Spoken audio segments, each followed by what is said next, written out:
Bonjour à tous, bienvenue à l'Église baptiste de la Vallée du Richelieu.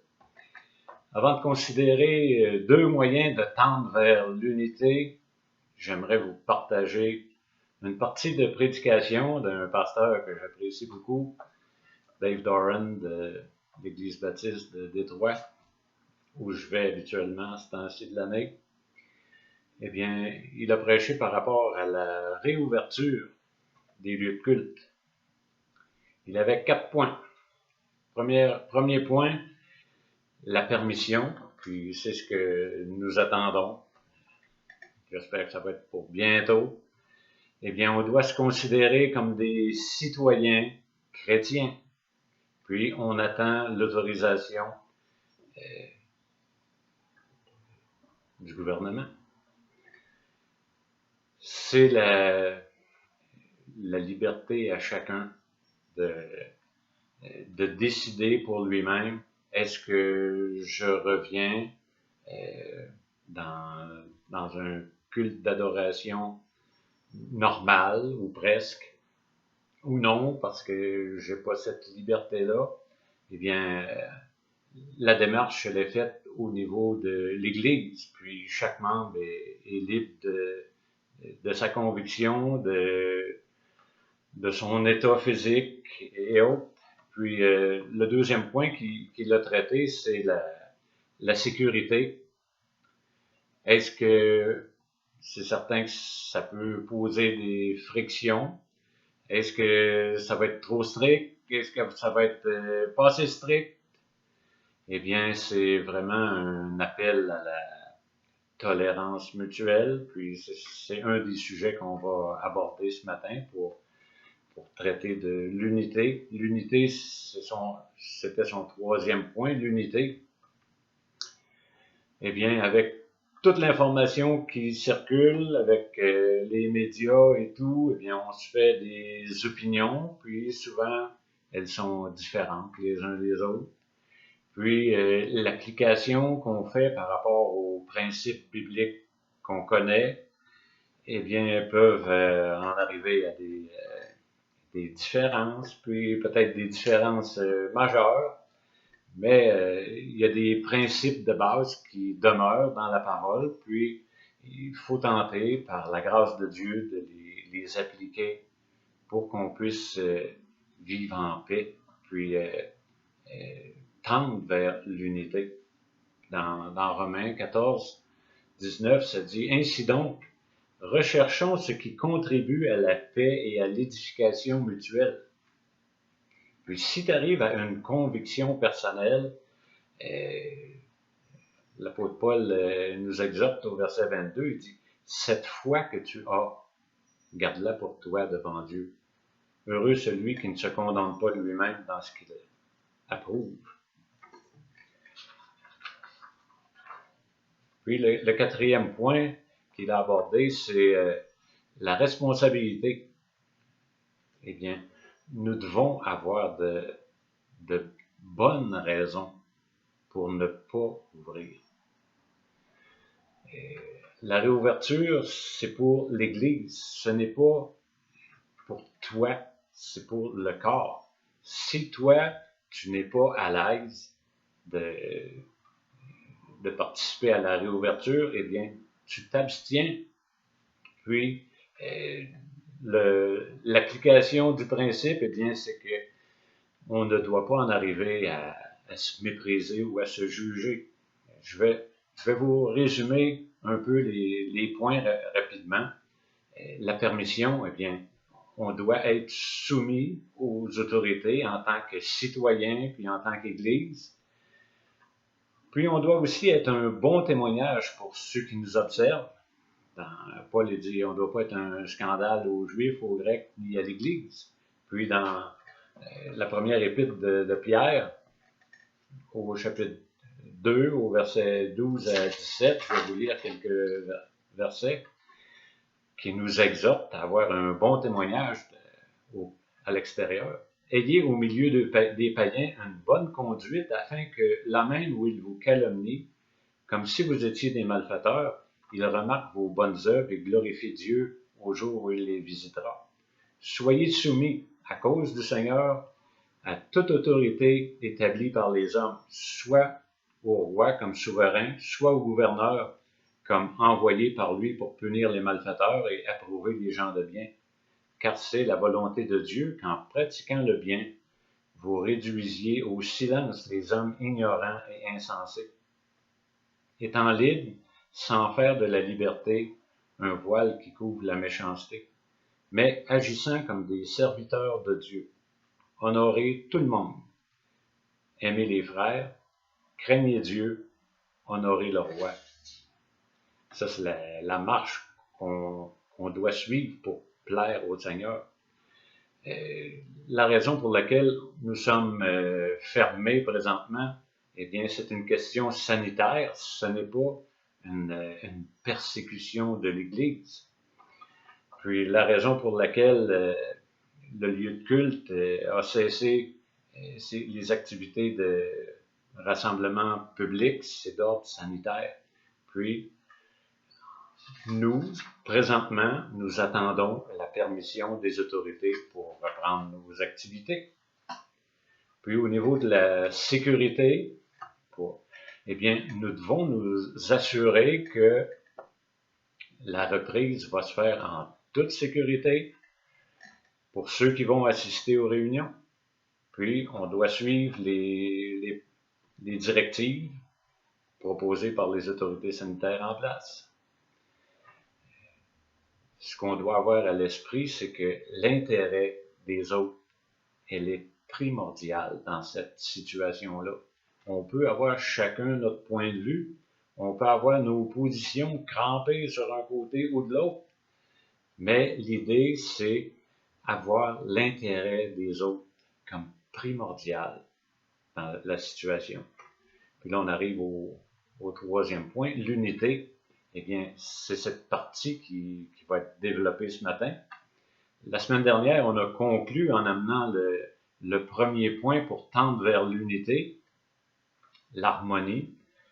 Paul dit « Rendez ma joie parfaite, ayant un même sentiment, un même amour, une même âme, une même pensée. » Eh bien, c'est-à-dire qu'on avoir un même objectif. Puis l'objectif de la vallée du Richelieu, ça doit être de glorifier le Seigneur, d'édifier les croyants, puis le salut des âmes perdues.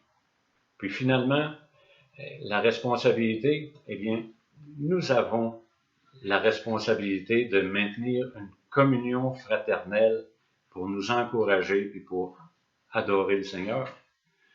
Puis, dans les conditions présentes, eh bien, la communion fraternelle, si la tendance se maintient, eh bien, elle va être à 2 mètres.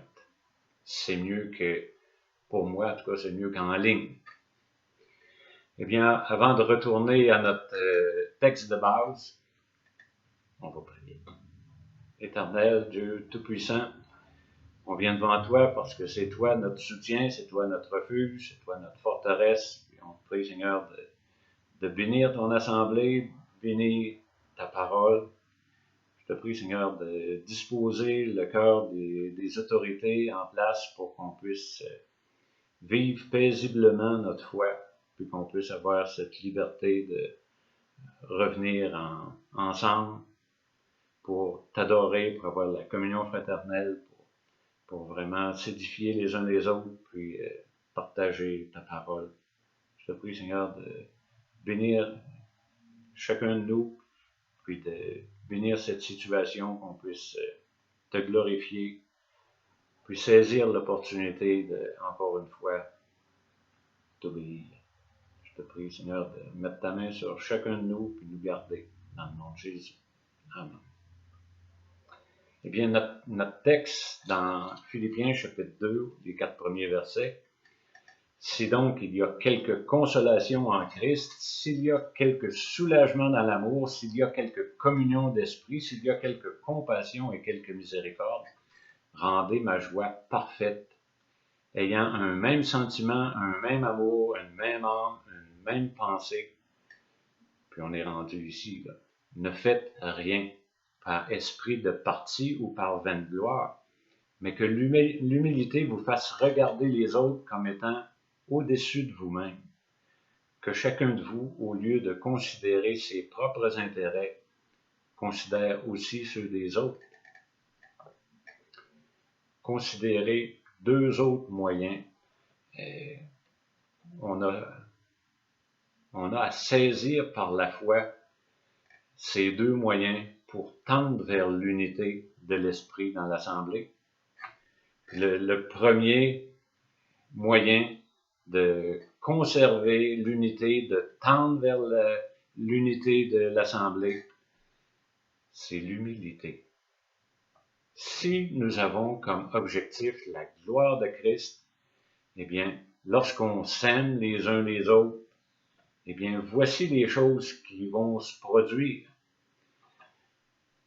Si on vient à notre verset, eh bien, l'esprit de parti, moi je suis de Paul, moi je suis d'Apollos, moi j'ai cette idée-là, moi j'ai celle-là, eh bien, l'esprit de parti meurt quand l'humilité s'installe. Parce que nous avons le même objectif. Si on a tous le même objectif de glorifier le Seigneur, eh bien, l'esprit de parti va s'éteindre. Ne faites rien par esprit de parti ou par vaine gloire. La vaine gloire, eh bien, c'est la personne qui cherche sa promotion. Mais l'humilité, elle cherche quelque chose d'autre. Elle cherche la promotion des autres. Puis ça, c'est vraiment un changement de programme complet. L'humilité prend place. L'humilité, c'est l'opposé de la prétention. Puis c'est l'opposé de l'ambition égoïste. C'est mon objectif à moi, c'est d'avoir raison. Eh bien, l'objectif de l'humilité, c'est la gloire du Seigneur. C'est différent. L'humilité, c'est quelque chose qui n'est pas facile. C'est d'être préoccupé par l'avancement des autres. On veut que les autres avancent. On veut que les autres prospèrent. J'aimerais te poser une question. Comment est-ce que tu fais pour oublier les fautes, les erreurs des autres? Eh bien, j'aimerais te suggérer un élément de réponse. Si tu as de la difficulté à oublier les fautes des autres, eh bien, rappelle-toi des tiennes.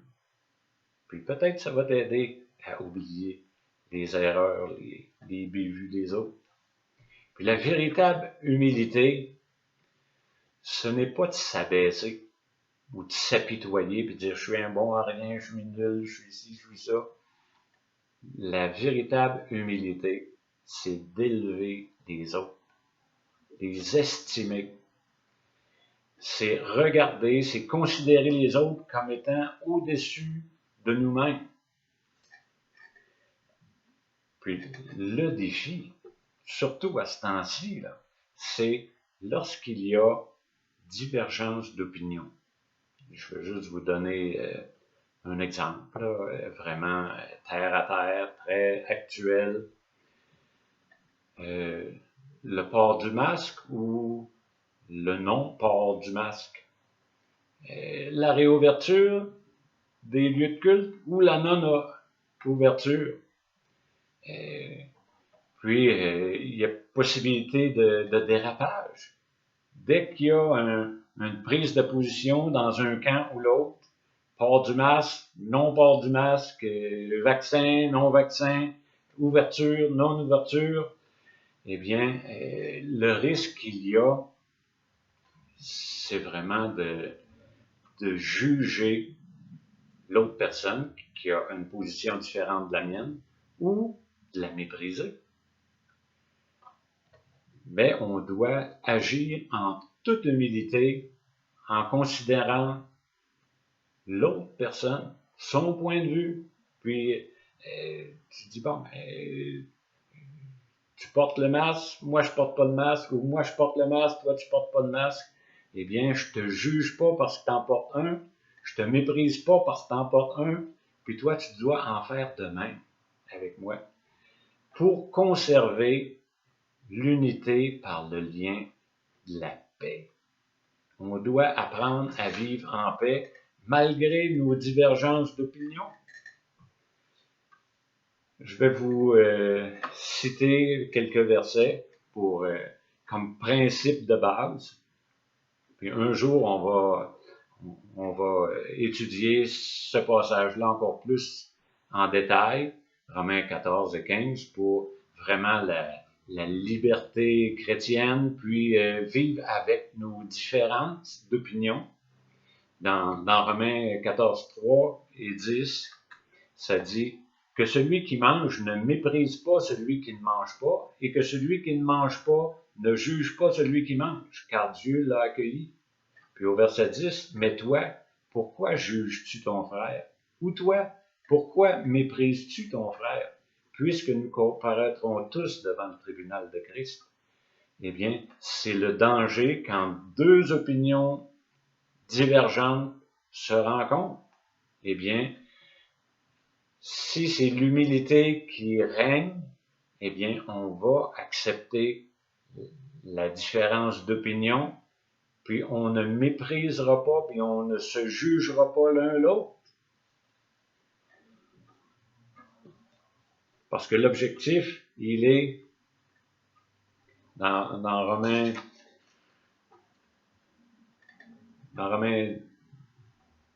14, je vais me rendre ici, dans Romains 14, les versets 19 et 22.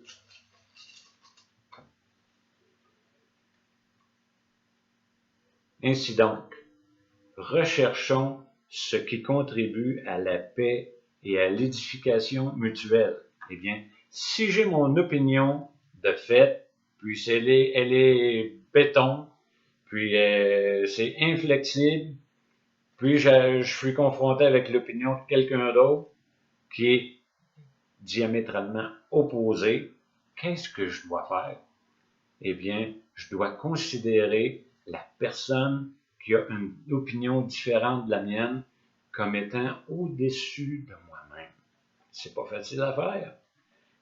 Mais si on a un objectif commun, ça dit ainsi donc, recherchons ce qui contribue à la paix et à l'édification mutuelle. Puis le verset 22, parce qu'on a des convictions personnelles, on a des applications, des principes qu'on comprend, qu'on a saisis, qu'on a étudiés, qui sont parfois différents des autres. Prenez juste l'éducation des enfants. Eh bien, cette foi que tu as, garde-la pour toi, devant Dieu. Heureux celui qui ne se condamne pas lui-même dans ce qu'il approuve. Eh bien, cet exercice de l'humilité, c'est un appel à la maturité. Puis lorsqu'il y a divergence d'opinion sur un point non essentiel, eh bien, on doit rechercher la paix puis l'édification pour maintenir l'unité de l'Assemblée. Ce virus-là ne doit pas servir à nous quereller, à établir une dissidence dans l'Assemblée. Paul nous exhorte aussi à cause de points de divergence dans Philippiens, au chapitre 3, les versets 15 et 16, ça dit « Nous tous donc, qui sommes des hommes faits ou des êtres humains matures, ayons cette même pensée. » C'est toujours là la même pensée, le même objectif. Et si vous êtes en quelques points d'autres avis sur des éléments non essentiels, entre autres, eh bien, la promesse, c'est que Dieu vous éclairera aussi là-dessus. Seulement, au point où nous en sommes parvenus, marchons d'un même pas. C'est un appel à la maîtrise de soi, puis à l'humilité. Paul désire que les Philippiens manifestent l'unité.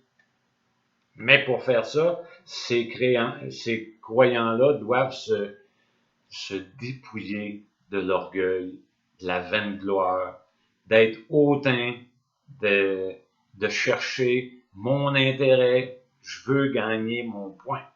Je veux que les gens suivent ce que je crois et ce que je pense. Eh bien, Paul sait qu'une préoccupation de soi, c'est un péché qui détruit l'unité du corps. Pensez à une préoccupation de soi dans un couple, dans une famille, puis dans une assemblée, eh bien, le résultat est le même. Mais le paradoxe, c'est que lorsque Jésus-Christ, il est Seigneur de ta vie, le moi, là, ma chair, eh bien, elle meurt, elle est morte. Puis, dès que Jésus-Christ devient le Seigneur ou qui prend sa place dans ma vie, eh bien, je suis libre d'être son esclave, puis de faire ce qu'il veut pour lui plaire. Puis, qu'est-ce qui va se passer si tous dans l'Assemblée, nous considérons les autres au-dessus de nous-mêmes? Qu'est-ce qui va se passer? Eh bien, il va se passer quelque chose d'extraordinaire. Il va se passer un encouragement, une édification, puis ça va être une activité bénéfique, puis mutuelle pour l'Assemblée. Tous vont en bénéficier parce qu'on ne cherchera pas notre propre intérêt, on ne cherchera pas à s'élever au-dessus des autres, on va considérer les autres comme étant au-dessus de nous-mêmes. Considérer les autres comme étant au-dessus de toi-même, c'est complètement étranger à notre nature humaine.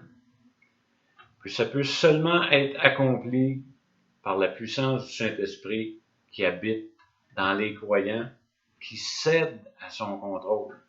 Puis là, je vais vous lire un groupe de versets dans Galates, chapitre 5, une mise en garde pour ne pas céder à l'orgueil, mais plutôt de se soumettre en toute humilité à Dieu.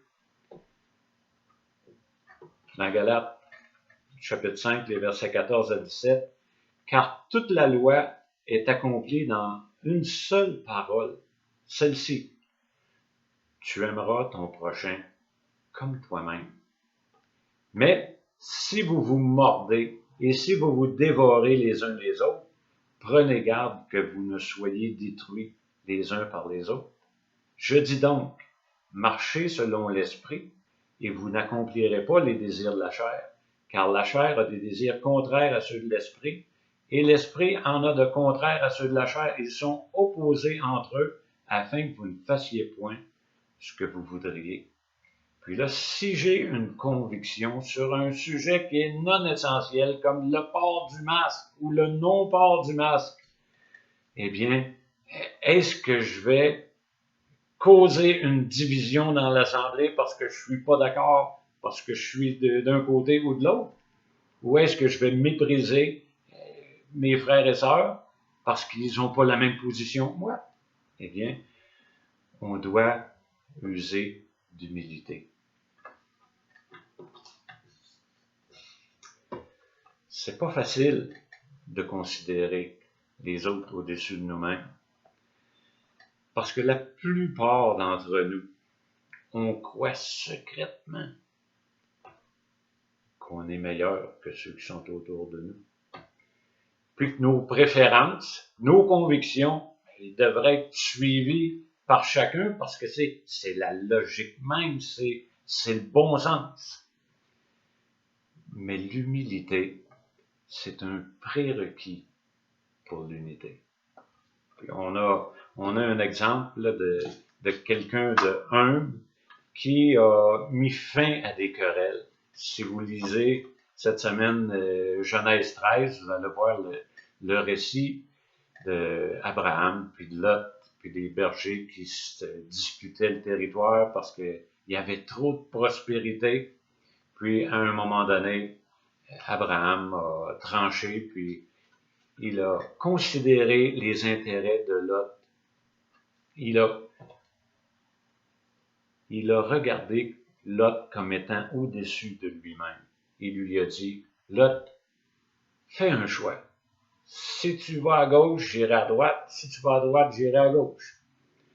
Lot a choisi, puis il a pensé faire le meilleur choix, puis Abraham l'a laissé faire. Puis pas longtemps après, bien, Dieu a béni Abraham et lui a dit, regarde à gauche, regarde à droite, regarde en avant, regarde en arrière, voici tout ce territoire-là, c'est à toi. Laisse ton opposant ou ton adversaire ou celui qui n'est pas de la même position que toi choisir pour lui-même dans les choses non essentielles. Considérer les autres plus importants que soi, c'est un des effets que produit une véritable humilité. Si tu veux faire un test, est-ce que je suis une personne humble? Eh bien, comment est-ce que tu considères les autres autour de toi? Est-ce que c'est des moins que rien, des misérables, des pas allumés, des pas vides, des ci, des ça? Ou est-ce que tu les considères au-dessus de toi? Puis, c'est à quand remonte la dernière fois où tu as fait quelque chose pour éviter un argument ou un début de querelle ou une querelle, point final? Puis, on a des directives. Dans Proverbe 17-14, ça dit « Commencer une querelle, c'est ouvrir une digue. Puis avant que la dispute s'anime, retire-toi. » Est-ce qu'on doit se quereller pour des détails non essentiels? La réponse c'est non. Dans Romains 14:1, Paul dit « Accueillez celui qui est faible dans la foi et ne discutez pas les opinions. Puis chacun de nous, on est convaincu que les autres sont faibles, nous on est forts. » Puis c'est pas toujours le cas. Mais le principe de base demeure général. Ne discutez pas les opinions. Tu crois que tu as besoin du vaccin? Prends le vaccin. Tu crois que tu n'as pas besoin du vaccin parce que toi, tu vas être vacciné? Fais selon ta conviction, mais ne méprise pas puis ne juge pas l'autre. On doit travailler à l'unité.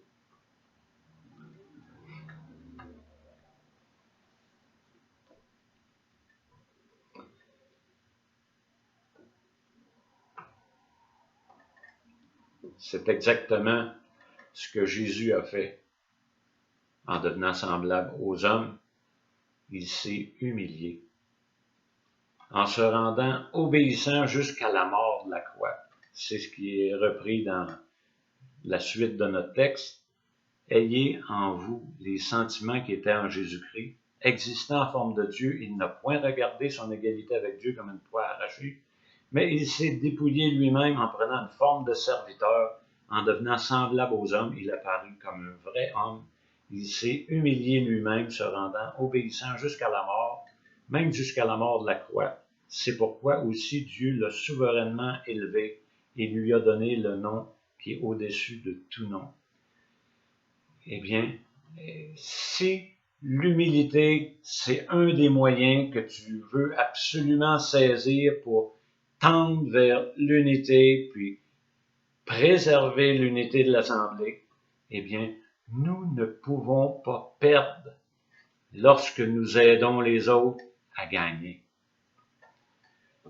Le deuxième moyen pour tendre vers l'unité, c'est au verset 4 de Philippiens chapitre 2, que chacun de vous, au lieu de considérer les intérêts, ses propres intérêts, considère aussi ceux des autres.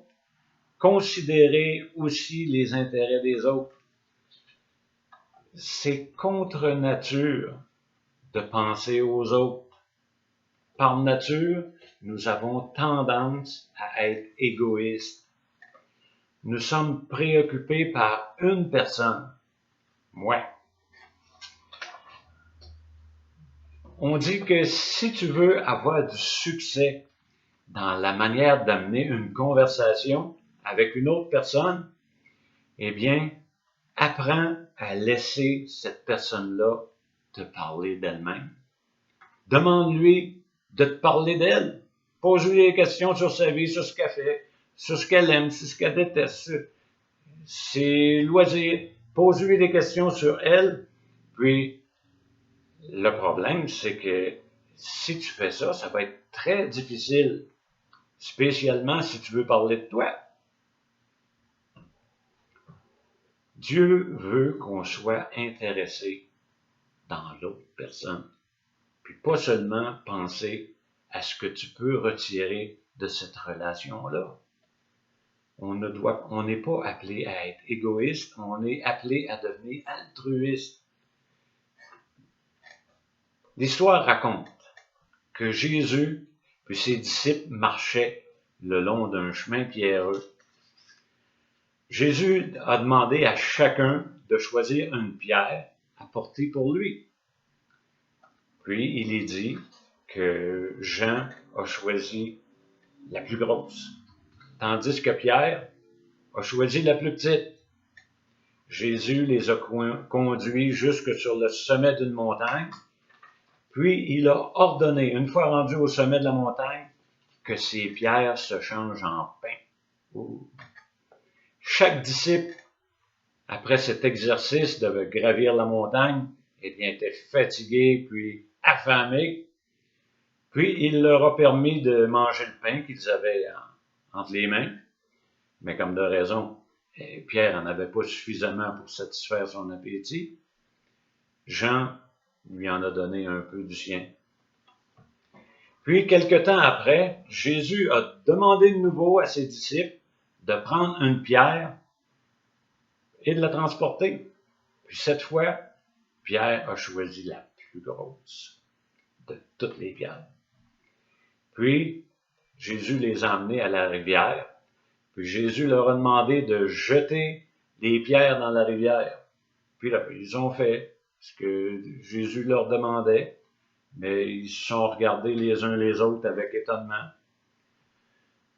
Puis Jésus leur a demandé, il dit, pour qui avez-vous transporté ces pierres? Puis c'est une des choses bizarres avec l'orgueil, c'est de penser que les autres m'observent, puis ils m'imitent. Si nous cherchons l'intérêt des autres, nous allons vraiment avoir peu de conflits. Qu'est-ce que c'est une querelle? Une querelle, c'est un conflit d'intérêts. Deux parties veulent valoir leurs droits, leur manière de faire, de penser, leurs désirs, leurs buts. Pour un conflit dans un couple ou dans une église,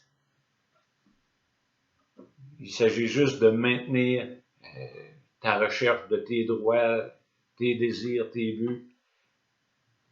Les chrétiens font leur propre affaire, parce que les chrétiens font leur propre affaire qui ultimement a pour résultat une collision spirituelle.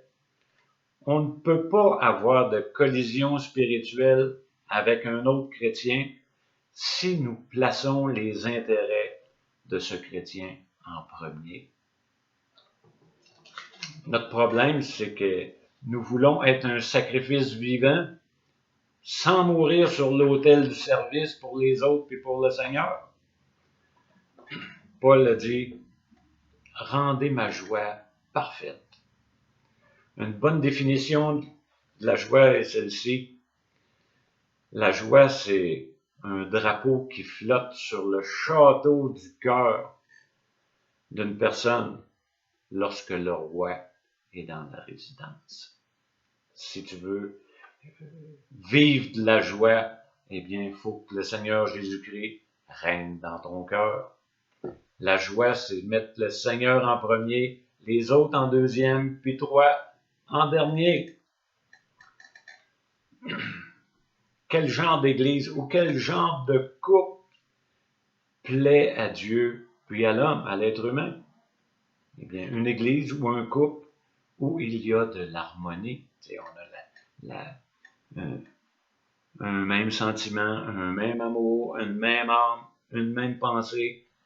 C'est là où il y a de l'harmonie. C'est là où il y a de l'amour. On s'occupe de l'autre. Puis une communion parmi les chrétiens. Puis c'est ce qui peut arriver dans une église, une petite assemblée ou une grande, parce que c'est une question d'attitude. Ce n'est pas une question de circonstance. Il peut y avoir de la joie dans la vie du chrétien s'il place les autres au-dessus de lui.